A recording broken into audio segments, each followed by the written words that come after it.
बताएगा कि आज chairman joint chief of staff committee ने भी कहा है कि भारत की तरफ से स्ट्रेटेजिक मिसकैलकुलेशन का खतरा अभी भी मौजूद है, जबकि नरेंद्र मोदी भी कह रहे हैं कि अभी ऑपरेशन सिंदूर जारी है।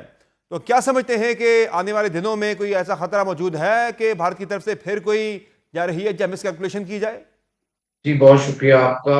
देखें, जो भारत ने जिस नोट पे ये कॉन्फ्लिक्ट खत्म हुआ था, तो भारत को ना सिर्फ शिकस्त हुई, बल्कि काफ़ी सारा उनका नुकसान हुआ, जिसकी वजह से उनका ज़ख्म अभी तक भरा नहीं है। और ये ज़ख्म जो है, इन्हें काफ़ी सारे फ्रंट्स पे बर्दाश्त करना पड़ा। तो मैं समझता हूँ कि भारत अभी तक कोई सुख चैन से बैठेगा नहीं।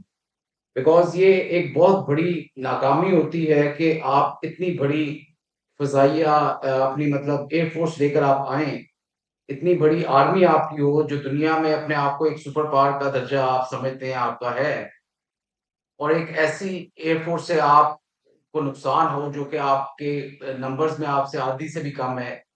और जहाँ आप बात करते हैं कि आपने टू फ्रंट वॉर करनी थी और चाइना और पाकिस्तान दोनों के अगेंस्ट, वहाँ एक फ्रंट पे भी आपको कामयाबी हासिल नहीं हुई। तो मोदी और उसकी जितनी भी काबीना है, उनको शिकस्त का सामना हुआ है, उनका ज़ख्म काफ़ी गहरा है, तो वो सुख और चैन से नहीं बैठेंगे।